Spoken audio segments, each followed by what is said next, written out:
Hi అండి, welcome back to my channel. నా channel కనుక ఫస్ట్ టైం చూస్తే ప్లీజ్ సబ్స్క్రైబ్ చేసుకోండి, మీ ఫ్రెండ్స్ అండ్ ఫ్యామిలీ మెంబర్స్కి షేర్ చేయండి. ఈరోజు మనం కొబ్బరన్నం ఎలా ప్రిపేర్ చేసుకోవాలో చూద్దామండి. ఆల్రెడీ నేను ఇదివరకు వీడియోలో ఒక మెథడ్ చెప్పేదండి. ఇప్పుడు మరొక మెథడ్లో కొబ్బరన్నం రెసిపీని ఎలా తయారు చేయాలో చెప్తానండి. అందుకోసం గాను నేను ఇక్కడ 3 కొబ్బరికాయలు తీసుకున్నానండి. వాటిని శుభ్రంగా పెంకు తీసుకొని ఇలా పెట్టుకున్నాను. ఇప్పుడు వీటిని కట్ చేసుకొని కొబ్బరి పాలు తీసి రెడీ చేసుకుంటానండి. దాన్ని బట్టి మనం ఎన్ని బియ్యం పడతాయి అన్నది యాడ్ చేసుకుందామండి. ఇప్పుడు మీకు నేను కొబ్బరి పాలు తీసిన తర్వాత మళ్ళీ చూపిస్తానండి. ఇదిగోనండి, కొబ్బరి పాలు రెడీ చేసుకున్నాను. ఇప్పుడు దీన్ని ఎన్ని గ్లాసెస్ పాలు ఉన్నాయి అన్నది మెజర్ చేసుకుంటానండి. ఏ కుక్కర్లోకి అయితే నేను కొబ్బరన్నం వండాలనుకుంటున్నానో దానిలోకి మెజర్ చేసుకుంటున్నానండి.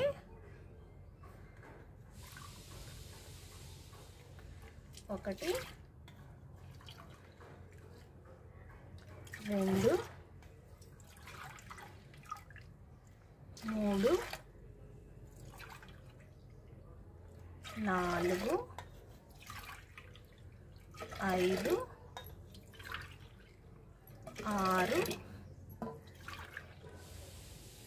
6, 7, 8.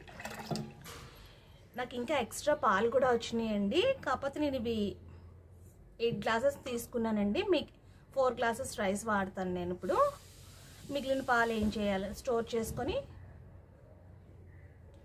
తర్వాత దాన్ని వేరే దాంట్లోకి వాడుకుంటాను అనమాట అండి. ఇక్కడ నేను 4 గ్లాసెస్ నార్మల్ రైస్ తీసుకున్నానండి. ఇప్పుడు నేను వీటిని వాష్ చేసుకొని ఒక హాఫ్ అన్ అవర్ పాటు నానబెట్టుకుంటానండి. ఇదిగోండి, ఇప్పుడు నేను నానబెట్టుకొని ఒక హాఫ్ అన్ అవర్ పాటు పక్కన పెట్టుకుంటాను. ఇదిగోనండి, ఒక 2 మీడియం సైజు ఉల్లిపాయలు తీసుకున్నాను. అదేవిధంగా 3 పచ్చిమిరకాయలు, ఒక వెల్లుల్లిపాయ మొత్తం అంతా ఒలిచి పెట్టుకున్నానండి. దాల్చిన చెక్క, ఒక 10 యాలకులు, ఒక 10 లవంగ మొగ్గలు, జీడిపప్పు మనకు కావాల్సినంత.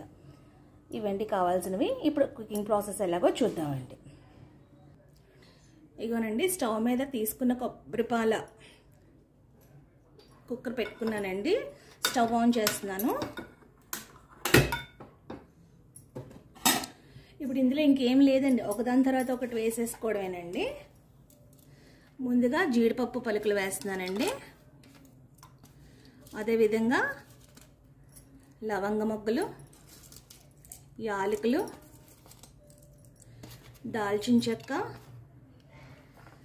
వెల్లుల్లిపాయ రేకులు, పచ్చిమిర్చి చీలికలు, అలాగే ఉల్లిపాయలు కూడా వేసేస్తున్నానండి.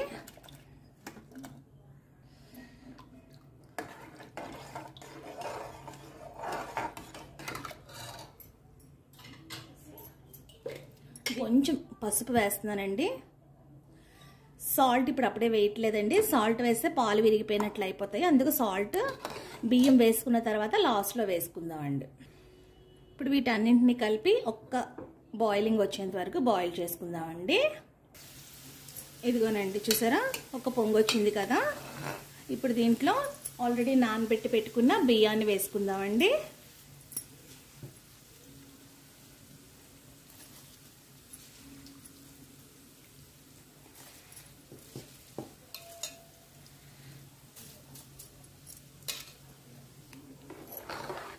ఇదిగోనండి, బియ్యం మొత్తం వేసేసాను.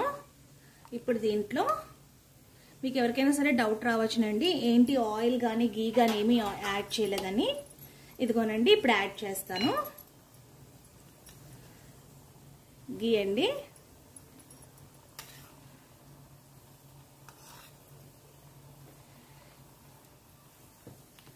నాలుగు గ్లాసుల బియ్యానికి 2 గ్లాసులు గీ యాడ్ చేసుకున్నానండి. 2 స్పూన్స్ గీ యాడ్ చేసుకున్నానండి. అదేవిధంగా టేస్ట్కి సరిపడా సాల్ట్ని కూడా యాడ్ చేస్తున్నానండి. ఒకసారి అంతా బాగా మిక్స్ అయ్యేటట్టు మిక్స్ చేసుకొని ఇప్పుడు లిడ్ క్లోజ్ చేసుకుందామండి. ఒక్క 3 విజిల్స్ మాత్రం వస్తే సరిపోతుందండి.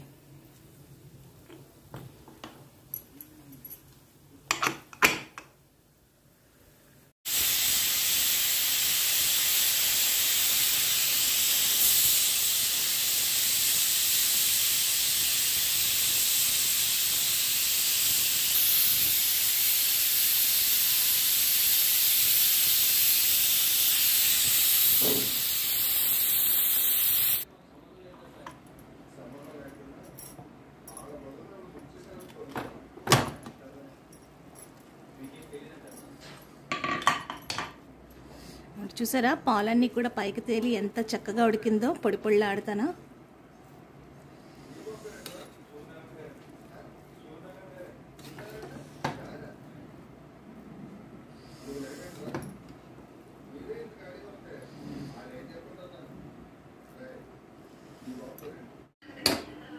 చూసారండి ఎంత పొడి పొడిలాడుతూ వచ్చిందో అని.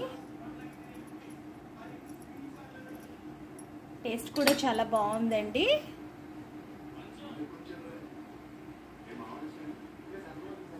ఈ విధంగా మీరు కూడా ఒకసారి ట్రై చేసి మీ అందరికీ ఎలా కుదిరిందో మీ కామెంట్ సెక్షన్లో తెలియజేయండి. మరొక వీడియోలో మళ్ళీ కలుద్దామండి. వీడియో కనుక నచ్చితే ఒక లైక్ తప్పకుండా వేయండి ఫ్రెండ్స్. బాయ్. మరొక వీడియోలో మళ్ళీ కలుద్దామండి. బాయ్.